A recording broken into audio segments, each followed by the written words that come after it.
आप सब लोगों को गुड आफ्टरनून। आज से एक नई क्लास शुरू होगी अपनी और बिल्कुल सिलेबस जीरो से लेकर चलेंगे और यूपीएससी एग्जाम तक क्लियर करेंगे। यानी विशेष तौर पर यूपीएससी तक परीक्षाओं में जो पूछा जाता है सारे क्वेश्चन मिलने चाहिए अपने को। कंप्लीट डिटेल डालेंगे हम, पूरी की पूरी डिटेल यूट्यूब पर डालेंगे। बस आपको थोड़ा सा ध्यान रखना है, सारे इतिहास को कहानी से पढ़ाया जाएगा। मतलब क्वेश्चन कैसा भी आ सकता है, कहानी यदि समझ में आई हुई है तो आप उस कहानी से बनने वाले प्रश्न का उत्तर दे देंगे। इतिहास परिचय यानी बिल्कुल इसकी शुरुआत जीरो से करेंगे कि इतिहास की शुरुआत कैसे होती है। सुनिए, ये कहा जाता है कि हर विषय में एक ना एक सिद्धांत होता है जो मनुष्य को सीखने में मजबूर करता है। इतिहास विषय क्या है और इतिहास से अपने को क्या जानकारी मिलती है, क्यों पढ़ाया जाता है इतिहास, यानी इतिहास पढ़ाने के पीछे उद्देश्य क्या है। पाठक अपने को इतिहास पढ़ाकर क्या ज्ञान करवाना चाहता है, तो पहले हम जानेंगे इतिहास में कौन कौन सी चीजों को शामिल करते हैं। तो सबसे पहले इसका शाब्दिक अर्थ जानेंगे। शाब्दिक अर्थ, इतिहास शब्द है इति जोड़े, है जोड़े, आस, इन शब्दों से मिलकर बनाया। इति जोड़े, है जोड़े, आस। इति माने होता है समाप्ति, है माने होता है निश्चित, आस माने होता है घटना। हम इस शब्द का अर्थ निकालेंगे तो ये कह सकते हैं कि जो घटना समाप्त हो चुकी है उसे इतिहास कहा जाता है। तो इतिहास किसे कहते हैं? वो घटना जो पहले समाप्त हो चुकी है उसको क्या कहेंगे? इतिहास। दुनिया में इतिहास का जनक जिसको माना जाता है उसका नाम है हेरोडोटस। यूनानी था। किस देश का था? यूनानी। आइए यूनान पर चर्चा करते हैं। यूनान दुनिया का सबसे महानतम देशों में गिना जाता है। यूनान की राजधानी एथेंस है। यूनान की राजधानी का नाम क्या है? एथेंस। यूनान में बहुत सारे इतिहासकार पैदा हुए हैं, बहुत सारे फिलोसोफर पैदा हुए हैं जिनको हम दार्शनिक कहते हैं। दुनिया के तमाम विषयों की शुरुआत यूनान से हुई है। अगर अपने से सिंपली कोई चीज पूछ ली जाए कि निम्न में से इस विषय की शुरुआत किस देश से हुई है, तो यूनान से ही हुई है। यूनान का एक आदमी है जिसका नाम है हेरोडोटस। हेरोडोटस ने इस विषय को चलाया, इसलिए इतिहास का जनक पिता हेरोडोटस। हेरोडोटस ने इतिहास की पहली किताब लिखी थी जिसका नाम था हिस्टोरिका। क्या नाम था? हिस्टोरिका। प्रश्न बनता है कि दुनिया में इतिहास की पहली पुस्तक का नाम क्या है? हिस्टोरिका। यानी दुनिया में इतिहास की पहली पुस्तक का नाम क्या रखा गया? हिस्टोरिका। हिस्टोरिका के लेखक कौन है? हेरोडोटस है। कौन है? हेरोडोटस। अब हमने इसकी एक परिभाषा बनाई, इतिहास की परिभाषा।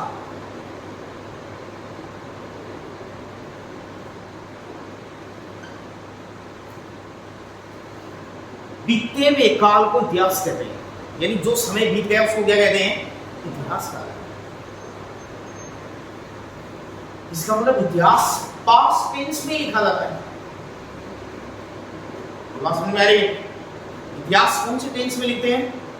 पास्ट टेंस में लिखते हैं। पास्ट की सभी घटनाएं क्या कहलाती हैं? इतिहास कहलाती है।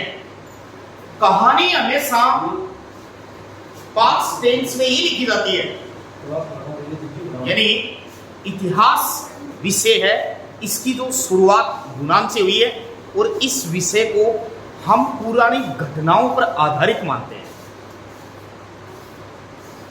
पूरे इतिहास में कहानियां ही है। एक बच्चे को इतिहास क्यों पढ़ाया जाता है? अपने जीवन में इतिहास की इंपॉर्टेंस ही क्या है, आइए इसको समझिए और जानिए। बच्चे को इतिहास इसलिए पढ़ाया जाता है ताकि पहले से जिन राजा महाराजाओं ने जो घमासान मचाया है उसकी जानकारी आज के बच्चों को हो सके। उन घमासान में कुछ उपलब्धियां भी है जिनसे मनुष्य प्रेरणा ले सके, गलतियां भी हुई है जिनसे बचा जा सके। अब सवाल यहां पे खड़ा है,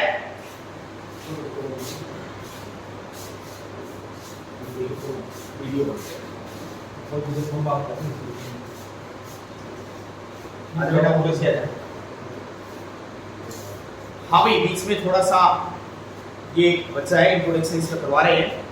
ये 12वीं पास आउट बच्चा है, इसके पिताजी आर्मी में सर्विस कर रहे हैं, इसकी 6 फुट हाइट है।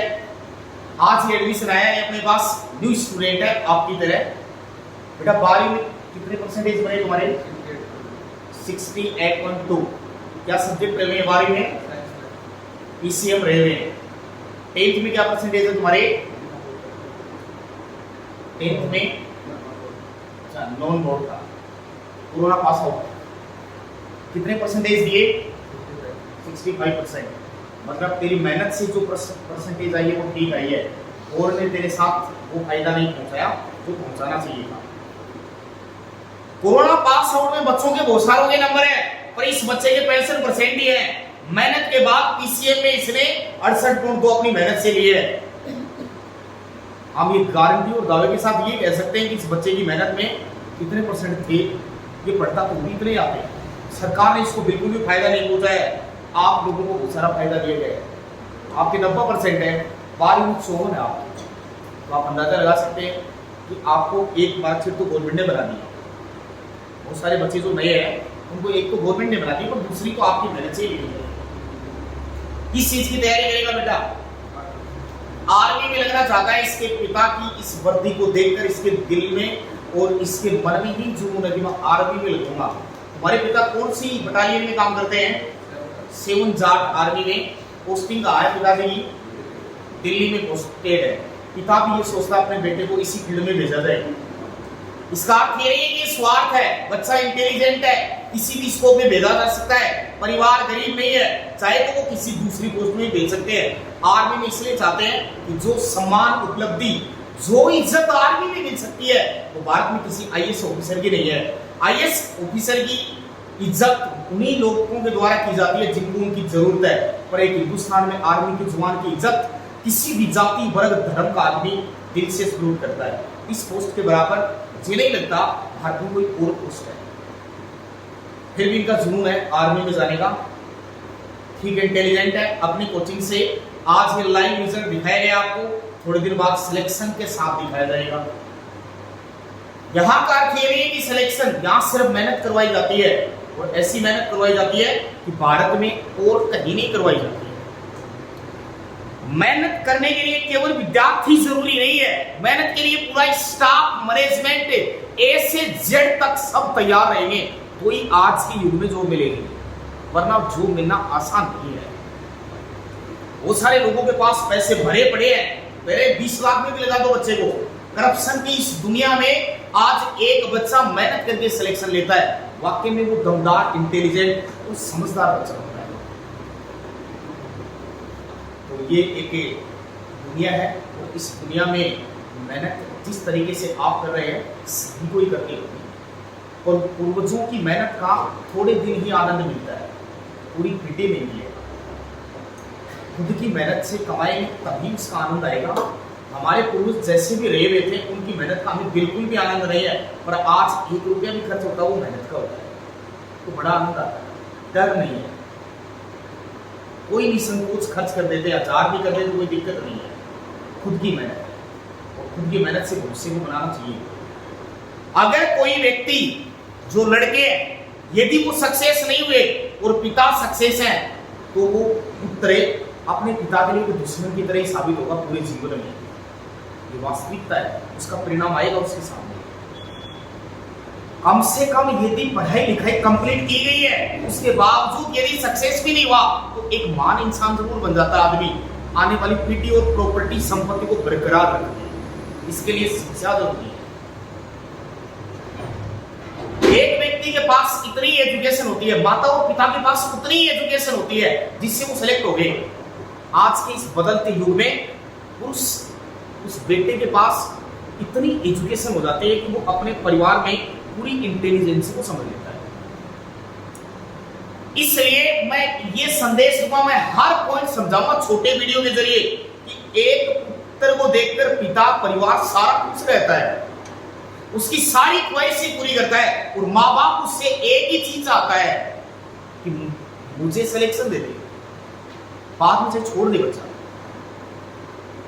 एक बार आप सिलेक्शन की पोस्ट लेकर सेलेक्ट होके पोस्ट छोड़ के दिखाओ, ये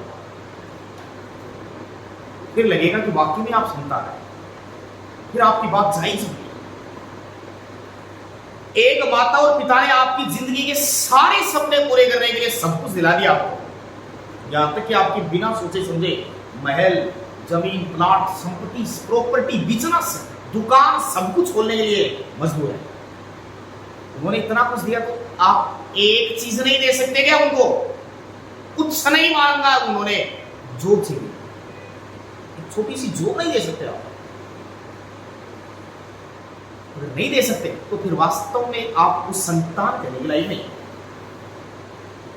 आप के लिए सारी ख्वाहिशें पूरी कर दी, किसी आदमी ने इतनी मेहनत कर दी और उसके बावजूद आप एक काम पिता को या माता को करके नहीं दे रहे। आप भी अंदाजा लगा लो हम कितने दमदार हैं।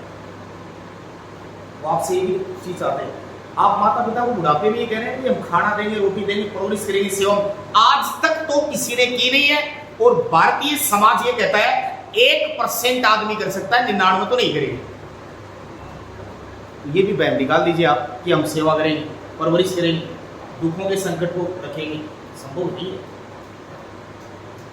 आपने खूब परवरिश की है उनकी, कोई कामयाब नहीं है। आप उनको धीरे से, जिस दिन ये पता चल गया तेरा बेटा सेलेक्ट हो गया है, उस दिन 10 साल उम्र बढ़ जाएगी उनकी, बिना कुछ खिलाए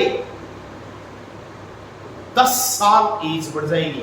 उनके शरीर में खून ऐसे दौड़ेगा कि मतलब समाज से प्रतिष्ठा पा रहे हैं। एक ही छोटे से काम से आपका भी जीवन सुधर रहा है। आप माता पिता का नहीं सुधारने के लिए बैठे, अपना सुधारने के लिए और अपना अपने याद में। भक्त प्रहलाद हिरण्यकश्यप की संतान था। पुत्र में वो शक्ति है जो दुनिया में किसी में नहीं है। अरे पुत्र के बगैर माता पिता की गति नहीं होती है क्या? पड़ोसी भी फूक के आ सकते हैं उसे, पर नहीं कहते हैं पुत्र ही हाथ लगाए तभी गति होगी। इसलिए भगवान ने सारी शक्ति पुत्र में दी है। वो चाहे तो माता पिता के बुरे कर्मों को भी उतार सकता है, ये पावर उसमें ही है। हिरण्यकश्यप की संतान था भक्त प्रहलाद। आज भी होली को जला दिया जाता है परंतु उसको बचा लिया जाता है, क्योंकि वो कंस के घर में, राक्षस के घर में पैदा हुआ था और देवता तुल्य पूजनीय हो गया, क्योंकि वो पुत्र था। तो पुत्र में बहुत बड़ी शक्ति का नाम। इसलिए आपके अंदर भगवान ने वो शक्ति दी है, जिस शक्ति को समझ के बाहर फेंकिए आप और उस ताकत को जोड़ दीजिए आप। मेहनत करनी ही होगी, कोई उपाय नहीं है। एक बात मेहनत निश्चित करनी। गीता में स्पष्ट लाइनें लिखती है, किया हुआ कर्म फल जरूर देगा। अच्छा किया तो अच्छा आएगा और बुरा किया तो बुरा आएगा, पर आएगा जरूर। अभी फैसला आपके हाथ में है कैसा करना है। सारी दुनिया कर्मों के खेल की बात है। अगर खेत में जैसा बीज बोगे फसल वैसी ही मिलेगी।